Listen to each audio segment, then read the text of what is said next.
Hey guys, hope you're having a good Saturday today. So, I had to kind of come to you guys with a bit of a confession today. Haven't been completely truthful with you guys. I actually have been basing a lot of my predictions and things around a piece of hardware that I actually have.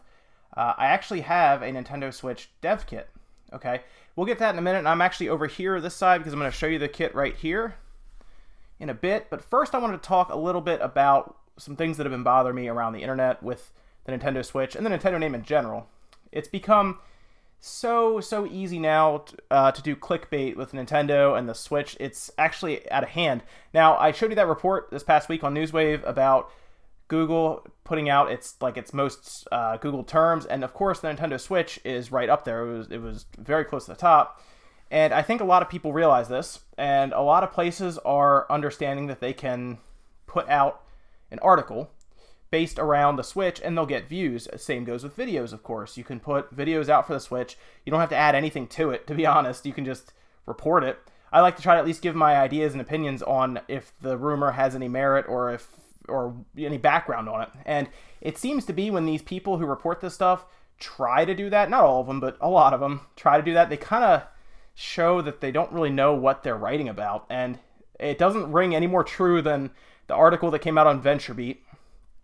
And it was very obvious when they were writing about it that they did not know what the differences were between Maxwell and Pascal, and it was blatantly obvious when they're writing it. And this has been ripped to death. Obviously, it's been ripped to shreds by the people over at NeoGAF. They've pretty much gone through the article and shown that while it's entirely possible that NVIDIA could have customized a Maxwell GPU heavily for the Switch, what the person was writing about, they didn't know what they were talking about, essentially. More than likely, a source told them that, hey, my dev kit, even if it's old, it does use Maxwell. And that's probably the only thing they wanted to know. And that and, the performance. They probably asked them, they asked them two questions, and that was it. And then they went off and wrote a long article trying to fill in the blanks with what they thought was the difference. For example, in the article, they talk about how Pascal is hotter and uses more power than Maxwell. The only problem with that is it is entirely untrue. Pascal was designed to be smaller in terms of die size, dropping it down to like a 16 nanometer die, and it was actually designed to save power because NVIDIA realized that they were going in one direction with their cards, which was up, obviously with power, and they were also pulling a lot of power. So they decided that eventually they're going to hit a limit of how much power they can actually pull, so they have to kind of go back and redesign everything. That's why they talked about how expensive it was to do this. They said they could have sent a team to Mars with the amount of money that they spent redesigning their architecture and creating Pascal, and they talked about that at their conference when they unveiled the 1080.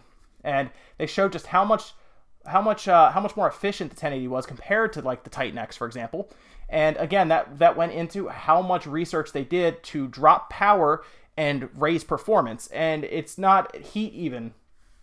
Thermals were better with Pascal. So the person writing this article really was unsure as to what they were doing. For a while, they said it was below a teraflop, and then towards the end, they start talking about how it's above a teraflop. And their article was kind of all over the place. And I think a lot of people realize this. The big problem, though, guys, is I think a lot of people read that article and they thought, well, it's obvious, it's real. Someone's reporting it in the news. It's got to be real. And of course, there's people who don't like Nintendo because they like Sony, or they don't like Nintendo because they like Microsoft, and they just want to, bash the Switch that we don't know anything about. Honestly, guys, I mean, we don't. Of course, that comes out and says it's not as strong as a PS4. Well, I don't think a lot of people were putting, $100 or whatever down that the Switch would be as powerful or more powerful than the PS4. I think a lot of us realistically were hoping for around Xbox One power because we've seen in the past Nintendo can do a lot with a little bit of power.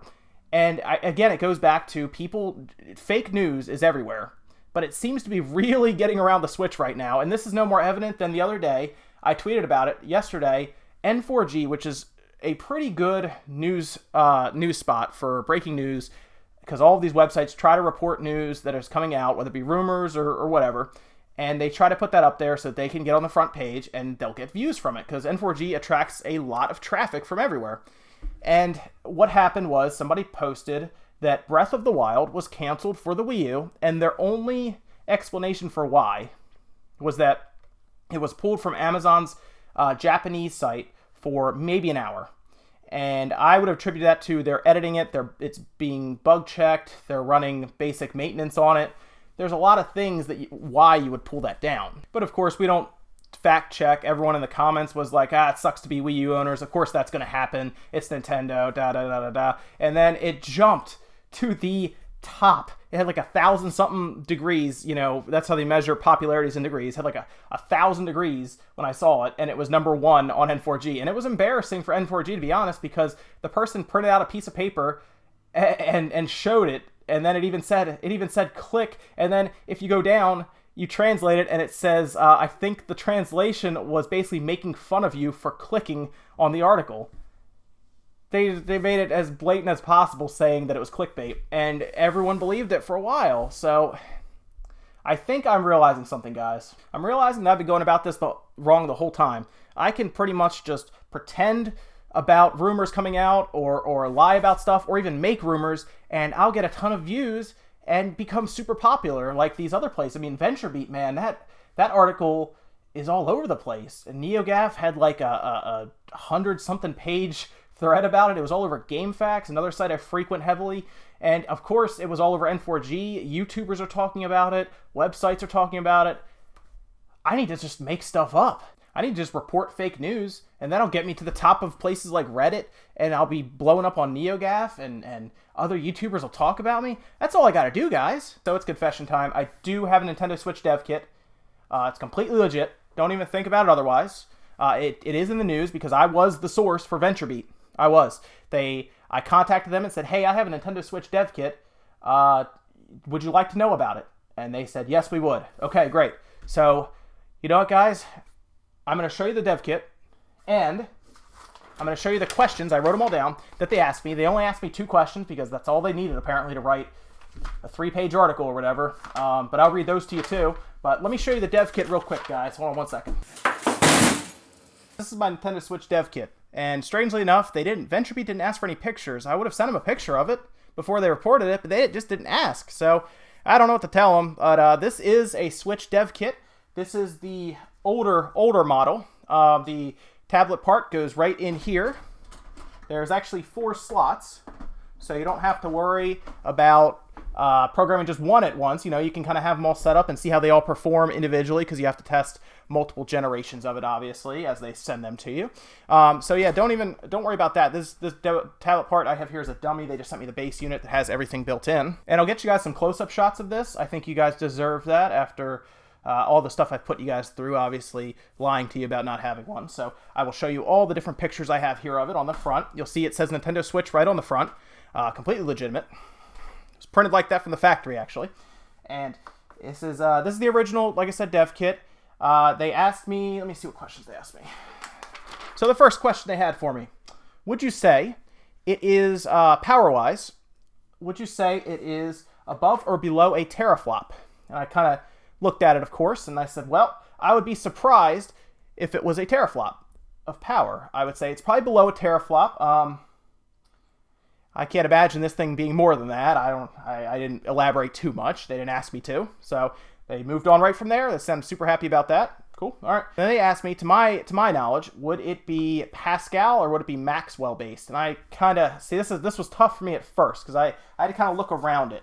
And I said, well, let me take a look. And I kind of looked on the side here, and I'll show you guys. This kind of made everything super clear to me. You'll see here, it says Maxwell right on the side. Again, completely legitimate. Don't worry about the fact that it's cleverly misspelled or that it's written in like a silver permanent marker. Don't worry about that. It's clearly Maxwell. And after that, they seemed super excited. They were to the moon about it, and I asked them, hey, do you need to know anything about if it's FP16 or FP32 that I was measuring it in? And they kind of took a minute. I guess they kind of sat there on Skype for a minute, and they responded back, no, we usually use SPF 30. We know all about sunscreen. It's not a big deal. That's what they said, yeah. So I know what you guys are thinking. John, you're in trouble. You just showed a Nintendo Switch Devkit on camera on YouTube. Well, I got it figured out, guys. Don't worry. So my thoughts here, I'm going to plead innocence by saying this is completely special effects. I am in no way of the possession of this. This was all done through green screens or blue screens or whatever you want to call it. And so I'm going to plead innocence there. And I know what you're thinking also. Well, it's right there. If they come to your house, they'll see it. All we got to do, guys, is destroy the evidence, and I have a plan for that too, don't worry. We got to get rid of this Switch Devkit.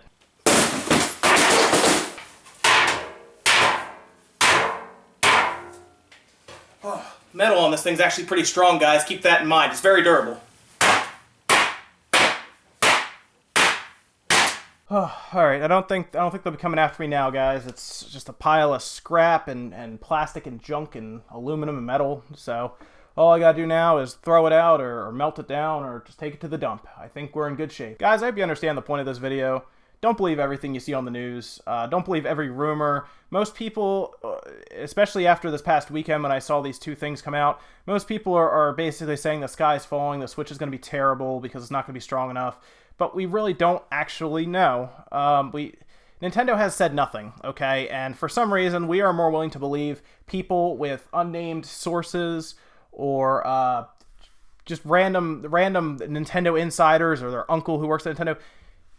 Until Nintendo comes out, guys, and tells us what we need to know about the system, or until they get it to me, until I have one after release day and I take it apart and we actually look at it, because I can tell you now, January, specs will probably be the last thing they want to tell us, just because Nintendo never has. I mean, we had to take apart a Wii U, and not me personally, but somebody did, and reverse engineer it to figure out what was in it. They never told us. So I believe we will have to take it apart and look to see if it is a Maxwell or if it is a Pascal chip. I don't think we'll ever actually know. I don't even know if the dev kit people know, to be honest. They just know that it runs at this frequency. It can run this type of games and everything. So I imagine they don't actually know, guys. I really think that's the case. The only people that really know, factory workers, Nvidia, Nintendo. That's probably it. So keep that in mind, guys. Whenever you see a piece of news come up about the Switch, if it's a rumor, do some critical thinking first. Don't just jump to conclusions, start posting everywhere and commenting everywhere and making threads. Okay, guys? It's good to speculate. I understand that. If you want to, think about what the future would be for it with Maxwell or the future would be with Pascal, that's fine. But don't come into, don't go out there and say, well, this person says it's using Maxwell. I'm not buying it. It's not going to be strong enough. There's no way. Because that person, they just might not know, guys. That's going to do it for today. Make sure you like, subscribe, and comment on the video below, and have a good Saturday today. What happened?